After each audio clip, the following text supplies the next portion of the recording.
Hi guys, welcome to a brand new episode of the Arsenal Way podcast with me, Samrid and Ashwin. We're home, safe and sound. It's been a while since we've come back. It's been a while since we've recorded. So thank you all for tuning in. Ashwin, hope the lockdown and has been treating you all right, and you haven't gone too crazy staying at home all this while. But silver lining, football is has been back for a while, but now the Premier League is back as well, and we'll see Arsenal play on very soon. A few more days away to City. Um, your thoughts? How you've been and how you've been keeping yourself entertained over the last few weeks? I mean, like you said, it's great to have football back. Personally, for me, I've loved the lockdown. I'm basically a very antisocial person. I love sitting at home and doing my own things. So I've really enjoyed it. Apart from there being no football, but apart from that, everything else has been really good. Um, I'm just so excited. I think it's been over 90 days since the last time we saw a football game. I know the German league is on and the Italian league started yesterday and Spanish league started, but I mean, however good, like whatever, like Ronaldo was playing yesterday, I think Juve was playing AC, and I watched it for like 20 minutes and I just couldn't sit through it. It's either the excitement of just watching the Premier League or how having the no fans over there just didn't make it appealing. But I hope it doesn't affect the Premier League that much. But I'm just glad. I'm glad it's back. I'm excited. But as you know, our first game is against City, so our excitement's not going to last too long. I'm pretty sure 5-10 minutes into the game, and we're probably 2-0 down already. Arsenal Twitter is going to be going crazy, so I'm looking forward to that, and I'm excited for that. How have you been? I mean, just off your point on the City game, I think Arsenal Twitter has already gone crazy after we lost the second friendly. Um, so the people were over the top as usual, and that's you know that it's like people are have the lack of football is really getting to people just because people are losing their mind over a friendly game. But it's been okay. I mean, at least I've enjoyed watching some of the German games. Bundesliga has been fun to watch, um, but it's the lack of atmosphere is telling. Um, it doesn't seem like it's not the same. It's not fun to They're to all watch it going to without the feel like fans. friendly games. I mean, outside of friendly games, it's just the fact that uh, the ambience of a football match is just not there. And I think they're gonna try and fill stuff and put in fillers for sounds and whatnot. Um, so I'm not sure what they're going to be doing, but it sounds interesting to see that they're talking about maybe buying sound crowd packs from FIFA, from EA Sports, or Zoom calls and setting up screens so that fans can watch it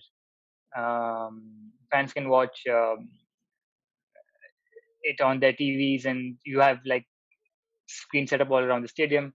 Um, so yeah, it'll be interesting to see, but this is a novel experience. It's the anyways we get accused of not having enough fans, so this time we're not really gonna have any fans at all. But no, I'm looking forward to it. The City game should be interesting. They've got a pretty much full squad now as well. Everyone's pretty much come back from injury. We seem to also have our full squad back, except I think Callum is out. Um, and yeah, it'll be good to see our first teamers back in action in their proper positions. Uh, I think Tierney will probably get a start ahead of Saka. Belden will probably start, um, and the usual 11 who I think will line up against City. But um, interesting. I don't know what the result is going to be because I don't know. I haven't been following what City have been doing, but whether or not these two games that we've had will they be enough to bring players up to match fitness? Because they did seem slower than usual, even in the second game. So it'll be interesting to see what they do there. Uh, I think one main thing, I think while they've been talking, doing interviews, and Arteta's spoken about this a couple of times. I've been watching the last few weeks. Uh, Not having the crowd there is going to have a massive psychological effect on the team. Usually, when the team is down or when the team needs a little cheering up, the crowd is what basically gets the fire going and urges the team to go forward. So that might be a little. The players might get a little. Might have to start used to not having a crowd over there, and might have to use their own internal motivation. And so I'm hoping that Arteta gets that out of the players, keeps them ready, because for me there's no better person than Arteta right now to for us to go into war with City, because he knows them. He's been there for 4 years. He knows them inside out. But my only problem is, will the players be able to give Arteta that 90 plus whatever 5 or 6 minutes that are added on, to have that discipline and show him that what, we can compete with City. That's the only thing that I'm worried about, because I feel that we're not the team that Man City is, but on our day we can do damage. But but you never know what Arsenal shows up. Like, we could have the, the worst Arsenal showing up for one half, and then we could have the best Arsenal showing up for the second half. So it just depends on how it goes and how people take it. I'm just happy football is back. I know the season is probably not over for us. We can still probably get to a little higher position. But even if we end up losing the City game, we should know that we were on a decent run before the pandemic started, and we still have some games. I think we'll have about 10 games remaining after the City game, where the opponents aren't the hardest. We should be able to pick up some more points and should be able to move higher up the table. But yeah, let's see. Shouldn't just hope people don't take tomorrow like the loss, if we lose against City, as a knee jerk and say that our season's completely gone. We need to give Arteta time. We have to realize that he's come mid-season. He's come in a season where probably Emery ruined everything, the motivation, the culture, sold a lot of players that were not supposed to go. And for him to come up and to pick up from where Emery left off was hard. He did a great job, but we are going to have to give him some time. And with the likes of what Chelsea are already doing in the transfer window, uh, in advanced talks with Timo Werner, they're talking about signing. Who's the other player? They've already signed uh, Hakim Ziyech from Ajax. So Chelsea is already in the market. United are always going to have money, even if Pogba doesn't want to stay, they probably get 100 million for him for any club that would sign Pogba. So they're always going to reinvest. City is going to reinvest because Liverpool absolutely spanked them this year, and Liverpool, for them to maintain that position and the way that they're playing, I'm sure every owner is going to want to give money to the club. So it's not only that. Then you have to realize that clubs like Spurs are going to be spending money. The clubs like Wolves, Everton, Newcastle's got a new owner, so money is going to be coming in. So if Arsenal are going to um, stay the same and not invest in the club, uh, we stand the chance of probably falling further behind. And so it's very important. I know the club spent a lot of money last year for Emery, spent 75 million on Pepe, and I think we had 150 million summer window business last year. But they need to help Arteta, because Arteta can only do so much as what he's got in front of him. I know we might not have the mega signings, but we need to at least back the manager and give him some time. Uh, Otherwise, I feel just the nature of the business and the way our fans are, if things don't work out, they're going to start blaming Arteta pretty soon.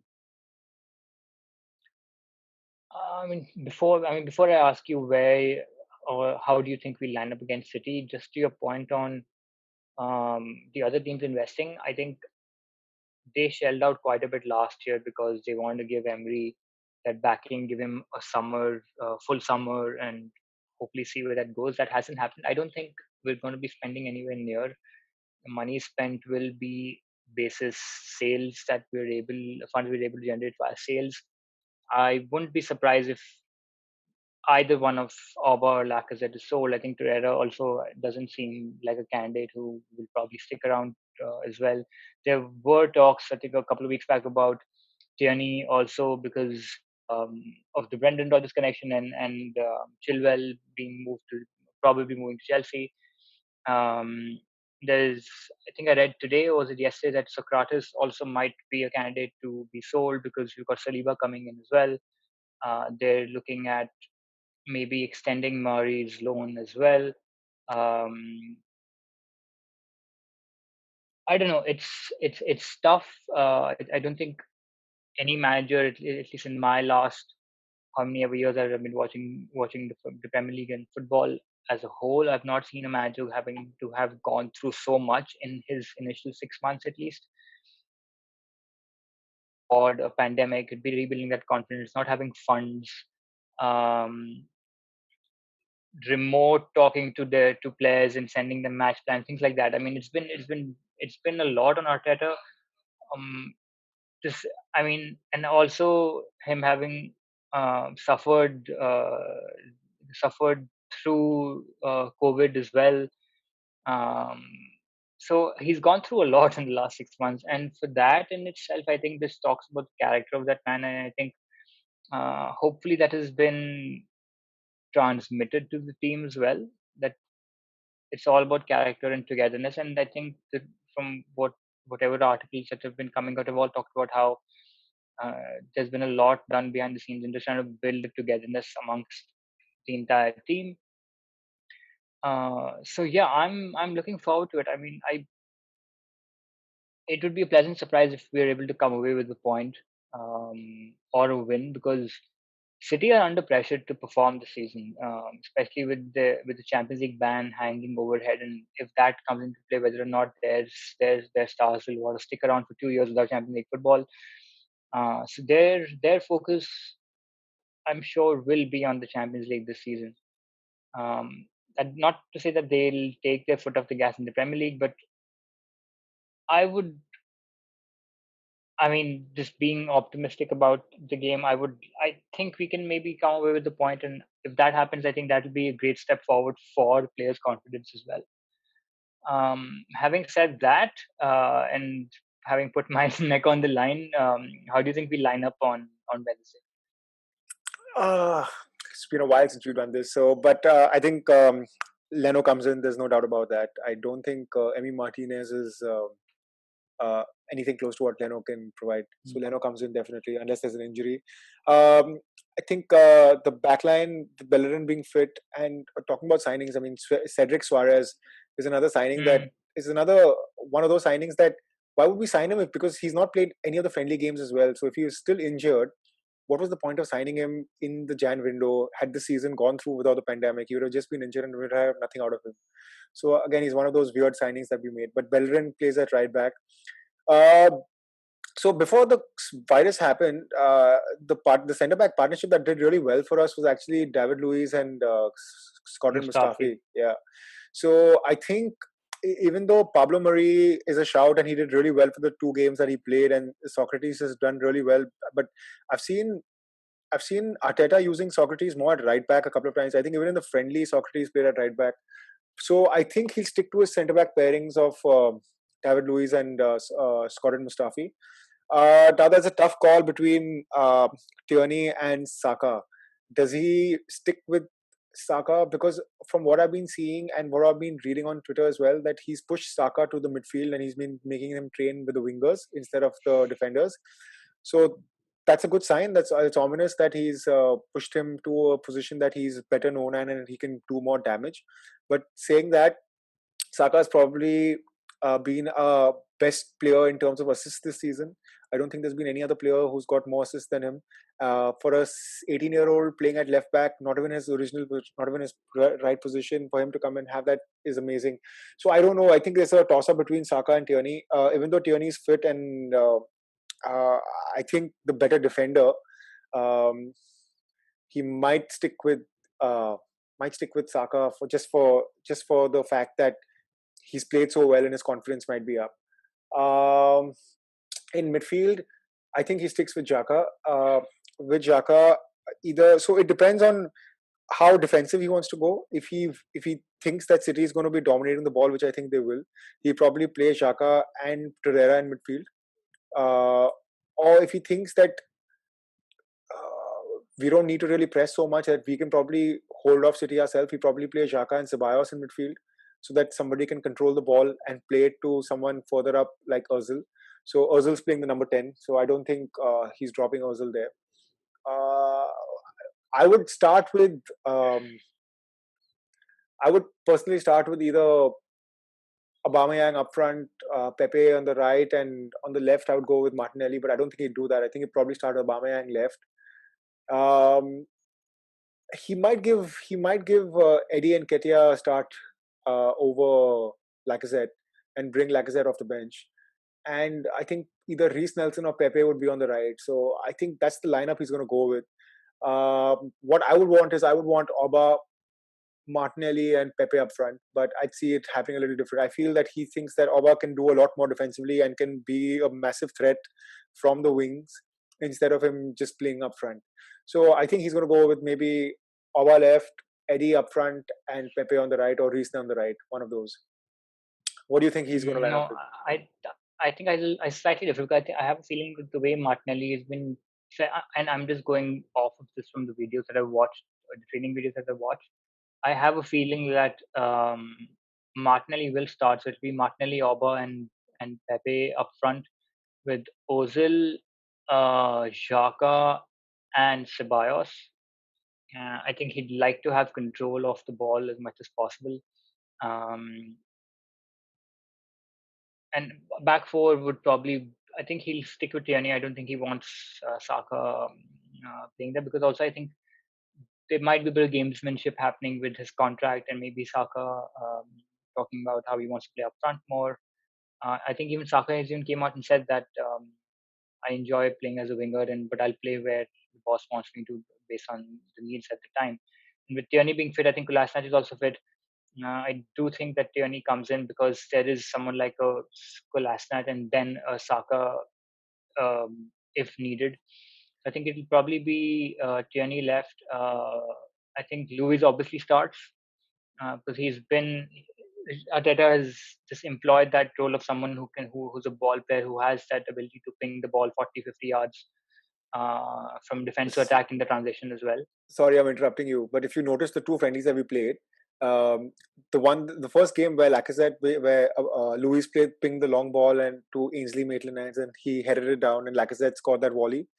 That Yeah, same thing happened in the second game, except that Laka couldn't connect well enough and he skewed the shot wide. So I think yeah, that's yeah, something that yeah. they've trained and they've worked on.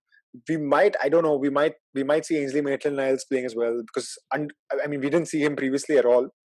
But with 5 substitutes now being allowed on the pitch, I think everybody Yeah. gets more chances to really play now. Yeah, no, I don't. I don't see Ainsley starting. At least not in City. Maybe in the game at home against Norwich. I think we might see that, but I don't see him starting away to City. Centre backs would be probably Luis as well as I don't know, Luis or Mustafi, one of the two.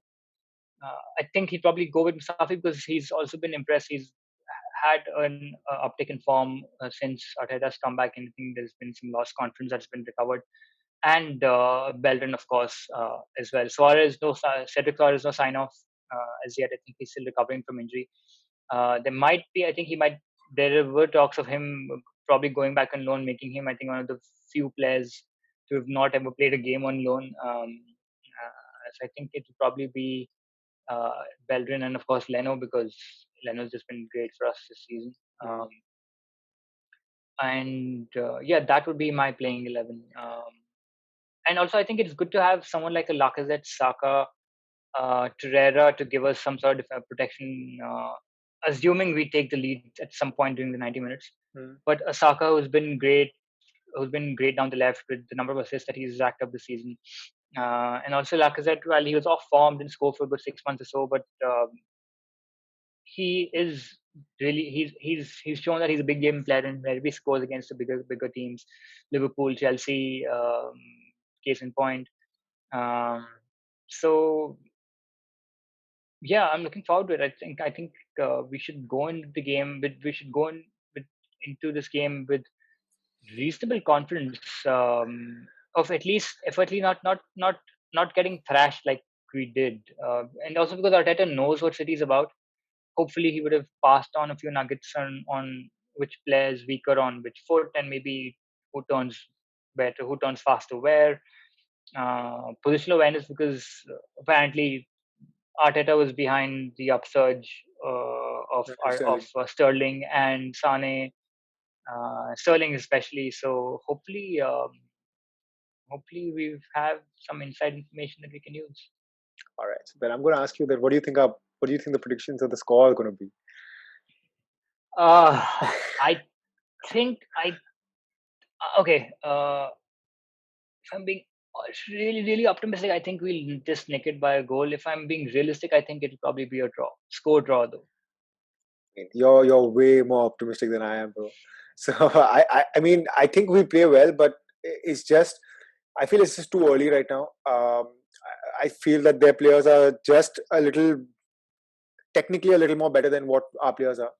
So I think they'll, even though both the teams are coming into the cold from the cold, um, I feel they're going to just have that little more in them, and I can't see anything other than a 3-1 win for them. Like I just can't. Maybe we score first, maybe we do something, but I just can't see them losing or drawing unless they're like completely off and like Pep's given it up and he's like, I don't see it happening. I don't see it happening.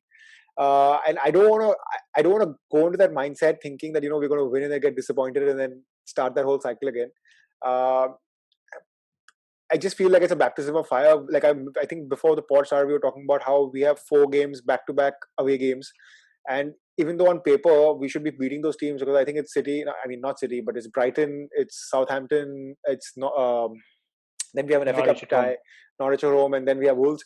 Ideally, we should be beating them, but knowing this season, this year in the league, nothing's been easy. I mean, Norwich beat Spurs yesterday in a friendly where they beat them 2-1. United lost in the friendly as well. So anything is possible. The smaller teams aren't pushovers anymore.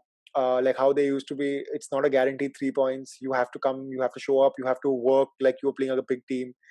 It all depends on the mindset. It all depends on the mood. It all depends on which Arsenal shows up.